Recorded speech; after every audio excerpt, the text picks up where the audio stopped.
Hi, my name's Lisa. I wanted to sit down and tell you about something that happened to me. You never have a moment where you think, hey, I might die today. I know I didn't have that moment. A little over a year ago in March of 2016, I had an incident where I could have died. Let me preface by saying it was a normal day, just every normal day like it usually is. The day before, I took my kids to the circus, went to bed like usual, fell asleep wearing my robe, not out of the ordinary. But I woke up that morning, gross alert, I woke up I had my period, not pretty, I know, but I woke up and I had that moment every girl has when they wake up when they're in their period, like, oh, gotta go to the bathroom. I had to go to the bathroom. So I got up, started walking through, I was living in my parents' basement at the time, walked through the basement to go upstairs and go to the bathroom. I felt really hot. I didn't feel good, didn't feel right, and I took off my robe thinking maybe that was part of it. Slept in my robe all night, I was just hot and gross. So I took off my robe and I started climbing upstairs. You ever have that moment when you're a little kid and you're like, I'm gonna go up the stairs as fast as I can? So you use your hands and your feet because you think animals go up the stairs pretty fast. They use all fours. I'll do it. It was like that, but it wasn't like I was trying to go up the stairs very fast. I got winded at the top of the stairs, so I sat down. I did not feel good at all. I looked at myself in the mirror that my parents had at the top of their stairs, and I felt like I looked like I was on drugs. I don't do drugs, so that was kind of unusual, but I looked terrible. Felt terrible. But then I felt a squish and I'm like, oh crap, I gotta go to the bathroom. So I get up to go through the house to go to the bathroom and I'm stumbling. I can't walk straight. I can't, I'm trying to stay upright to go to the bathroom. And in that process, I end up hitting a picture on the hall in the mirror, or a picture on the hallway on my way to the bathroom. And instead of trying, just letting it fall and break, I put my hand on it and I try to slide it down to the floor, at which point I passed out. I passed out in front of my parents' bedroom door. I actually hit my head on a decorative crock pot my mom had on the floor, broke the lid. Felt kind of bad about it, but not really, because, accidents happen. And I wake up to my mom standing over me, going, Lisa, are you okay? Are you okay? I'm like, instinctively, the first thing I said, I'm fine. I say that about everything. I'm fine. I'm bleeding. I'm fine. No, I'm fine. But I'm hyperventilating. At the time it was I'm like, I'm fine. I'm fine. Like, it obviously was not fine. My mom's like, no, you're not fine. I'm still laying on the floor at this point. Laying there, hyperventilating. Just my head on my arm. I'm fine. No, I'm cool. I eventually sit up. I'm on my knees. I'm still sort of hyperventilating. And my mom yells to my dad, Larry, get her a glass of orange juice. Maybe she's having a sugar thing. Because, old people have sugar things. It wasn't a sugar thing. I've never had a sugar thing in my life. But, I drink my little glass of orange juice. Maybe see if it helps. It doesn't. Whatever. The hyperventilating slows a tad. But I'm still not breathing right. Still got to go to the bathroom. So I get to the bathroom and now my family's a little weird. We're kind of open. I'm in the bathroom. My mom's in the bathroom because I'm still hyperventilating. What does that thing on your wrist say? I wear a Fitbit. I'm like, it tells me my heart rate. She's like, well, what is it? What is it? Tell me. We need to go to the ER. I'm like, Mom, I'm fine. It says 67. Larry, get her an aspirin. Maybe she's having a heart attack. First of all, 67 is a very fine resting heart rate when you're hyperventilating. It's entirely normal. Was not having a heart attack. I took an aspirin. And then my mom's like, we're going to the ER, and there's nothing I could do to say or stop her. Still sort of not breathing right.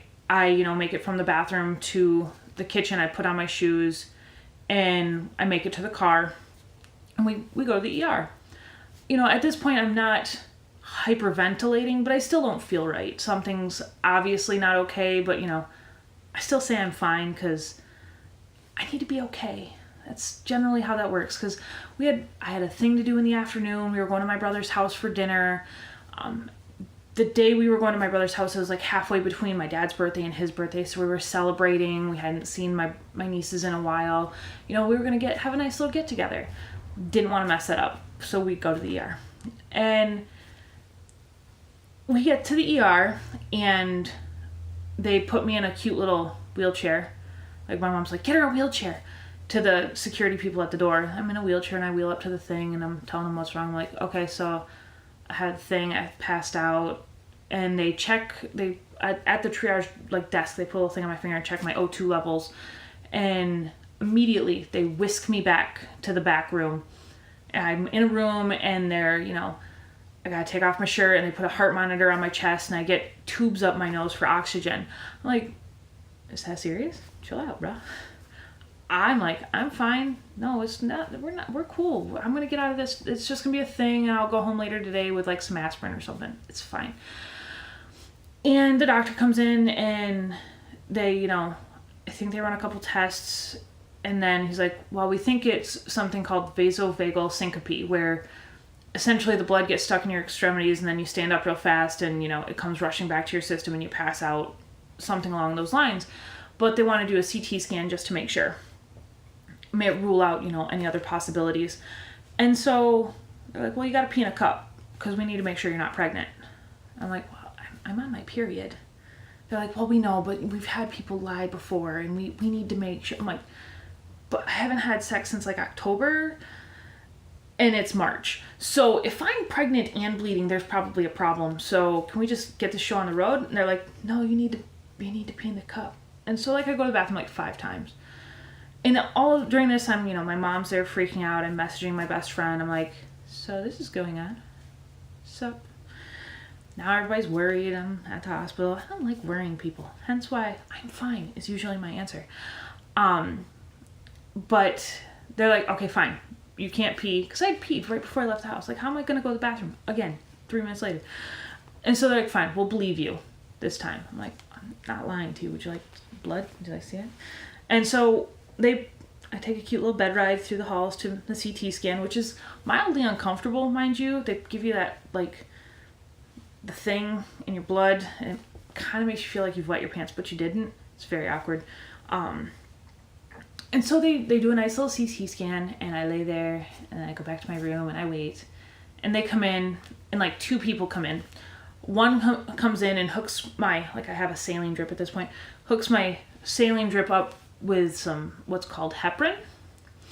And the doctor sits down and says, so yeah, do you have multiple pulmonary embolisms, in layman's terms, as blood clots in your lungs? I'm like, what? How does, all up in my business, how does that happen? I'm like, what? They're like, have you taken any trips recently? I'm like, no. Do you smoke? No. I don't know how, I am, overweight and I was on birth control. So that could have caused it. They're like, we don't know, but there's massive quantities of blood clots in your lungs. There's a large one in your right lung blocking 2 veins and putting strain on the right side of your heart. And we're admitting you to the hospital. I'm like, oh, so I'm not going to my brother's for dinner today. That's nice. So, I'm admitted to the hospital. Still hasn't sunk in that, at that point that, hey, I could have died. Could have laid on the floor and died. No. I tell the people who are important to me what's going on. And then I'm like, oh, I gotta work tomorrow. I better tell them. I let my boss know, say, hey, what's up? I'm at the hospital. I'm being admitted. Not sure when I'm going to be out. We might want to cover my shift tomorrow. Hopefully I'll be out tomorrow, but, just in case. And, she's like, okay, get well. We'll figure it out. And they take me up to the 4th floor where, I'm on a heparin drip. And they're like, well, we want to see how bad the strain is on the right side of your heart. And I'm like, okay. So a lady comes in and does, I believe it's called an echocardiogram. They take an ultrasound machine and they ultrasound your heart. And so I'm laying there, she's on my back, like, hello. She's, checking my heart, and they spend like 45 minutes in my room ultrasounding my heart. And at some point they have to put a dye into my blood to see the walls of my heart better, to see how bad it is. And I mean, it was mildly uncomfortable, but whatevs.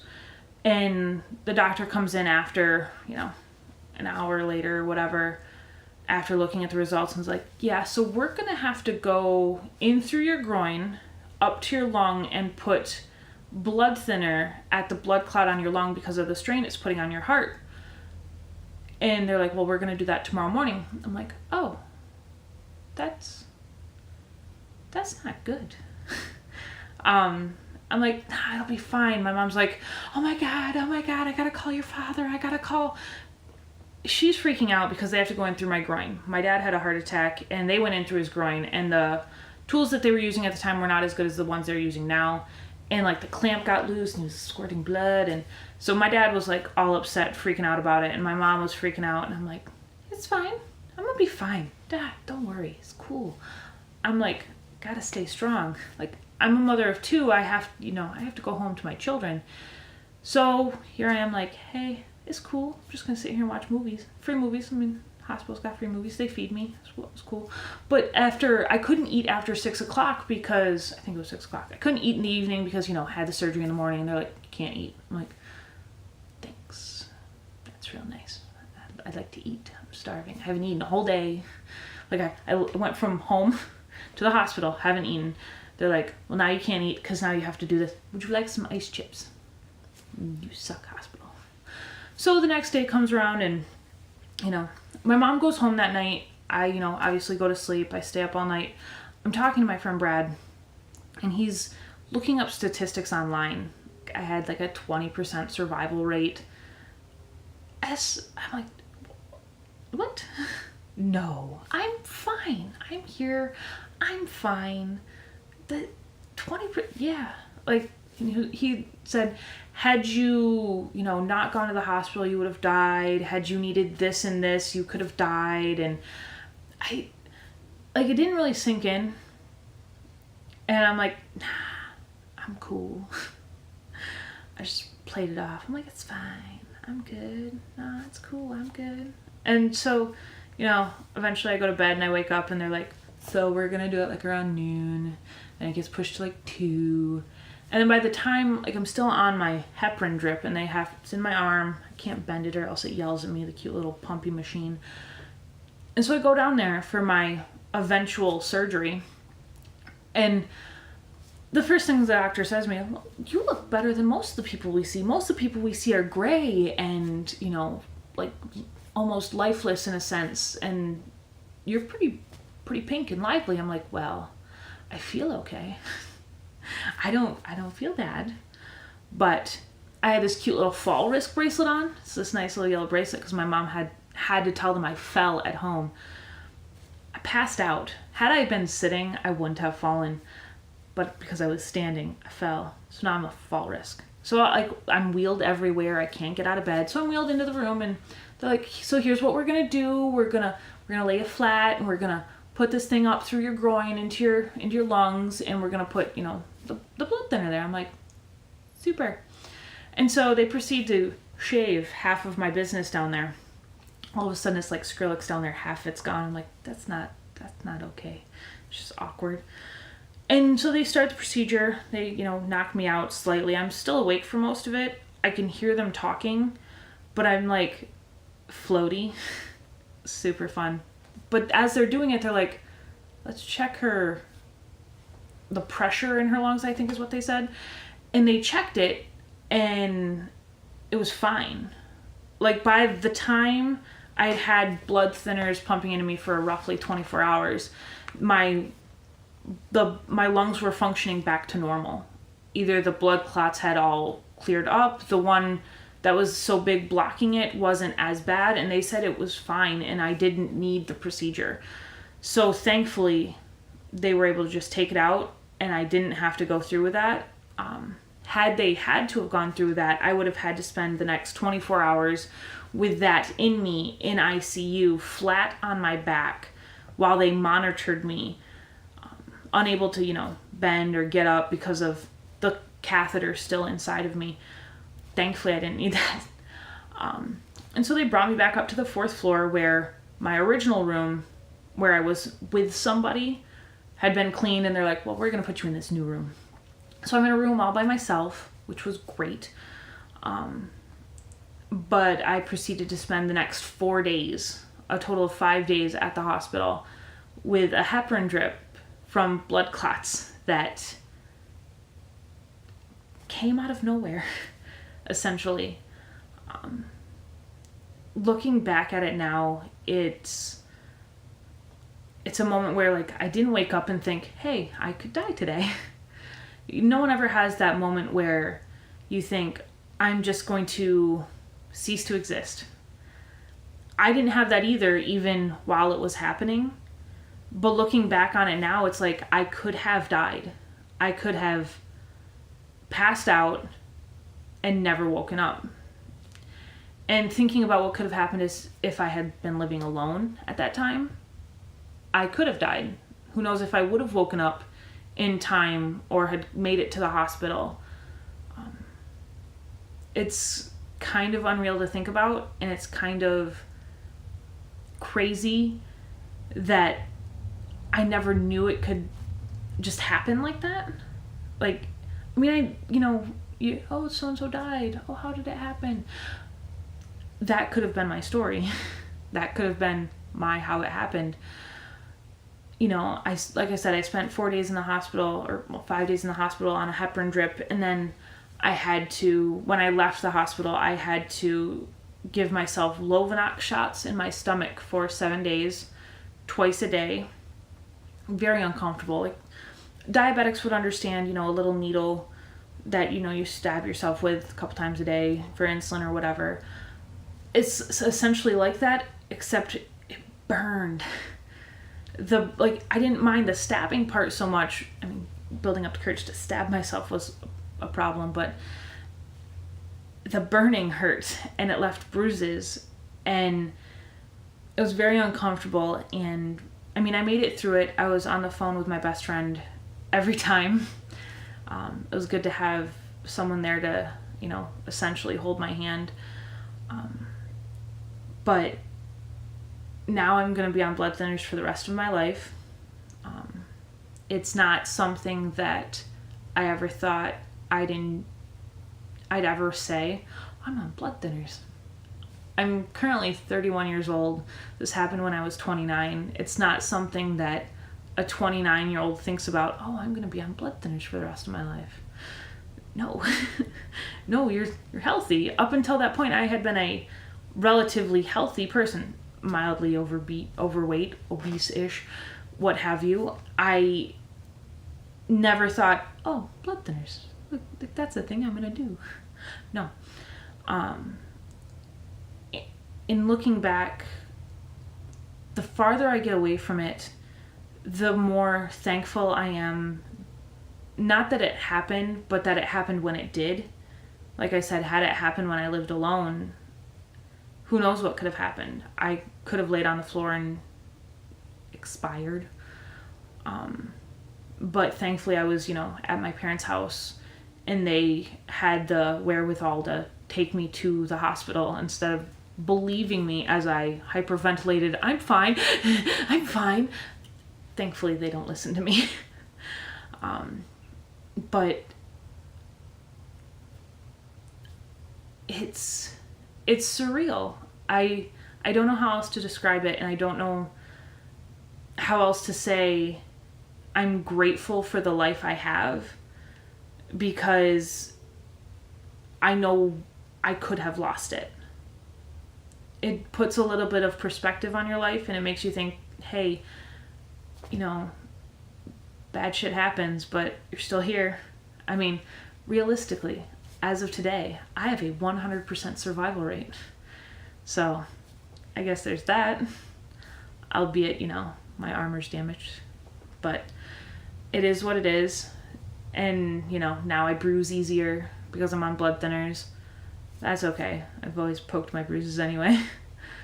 But if there's anything I can tell people who, watch my ramblings of what's happened to me, just always remember that you don't know what could happen. You don't know if you could wake up one morning and not be here anymore. You could walk outside tomorrow and get hit by a bus. You could, a toilet seat from an airplane could fall out of the sky and hit you in the head. You don't know. So spend your life being happy and enjoying your life, because when it ends, there isn't a chance to go back. So be happy and try to live it to the fullest. I know that's what I plan on doing, and that's what I've tried to do. I mean, I work hard, I have 2 kids, I have people in my life I care about, and I just try to keep on living, and that's what's really important. So thanks for watching. Thanks for listening to me ramble for God knows how long this video is going to go for. But yeah, that's my story. That's how I almost died. And hopefully you never have to go through it, but hopefully you can listen to this tale and know that there's, something worth living for. Bye.